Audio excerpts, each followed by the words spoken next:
যান্ত্রিক ত্রুটির কারণে ভয়াবহ ভোগান্তির শিকার হয়েছেন বিমান বাংলাদেশ এয়ারলাইন্সের যাত্রীরা। উড়োজাহাজের ভেতর কয়েক ঘন্টা অন্ধকার আর এসি বন্ধ থাকায় ভোগান্তিতে পড়তে হয় তাদের। মঙ্গলবার চট্টগ্রাম শাহ আমানত বিমানবন্দরে দুবাইগামী যাত্রীরা এই দুর্ভোগের শিকার হন। আরও জানাচ্ছেন আব্দুল্লাহ তুহিন। সিলন ফ্যামিলি ব্লেন্ডের কড়ালিকার আর সতেজ স্বাদের পারফেক্ট ব্লেন্ডে স্বপ্নেরা মেলুক টানা।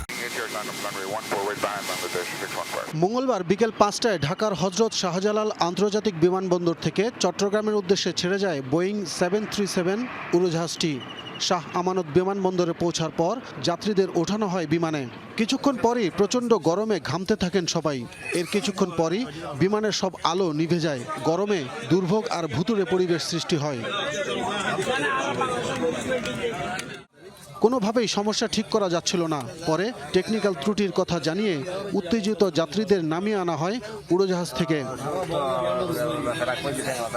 বিমানের একটা ফ্লাইট ছিল, ওইটা যেটা আসছে, ওদের টেকনিক্যাল হলে যেটা হয়, টেকনিক্যাল হলে ওরা তো এই থেকে টেক অফ করে নাই, টেক অফ না করে চলে আসছে আর কি টার্মিনাল বিল্ডিং এ। তারপরে স্বাভাবিকভাবে আপনি যদি থাকেন তাহলে আপনাদের একটা প্ল্যান থাকে না যাওয়ার জন্য। তো যেহেতু ইলেকট্রিকের প্রবলেম ছিল, এমন কোনো ইমার্জেন্সি হয় না যেটাতে আর কি লাইফ থ্রেটেনিং, যেটা হইতে মানুষের কি কষ্ট হইতে আর কি। এটা হলে টেকনিক্যাল সম্পূর্ণ বিমানের ইস্যু, আমাদের সাথে কোনো সম্পর্ক নেই। ত্রুটি মেরামতের পর বুধবার সকালে যাত্রী নিয়ে দুবাই রওনা হয় উড়োজাহাজটি।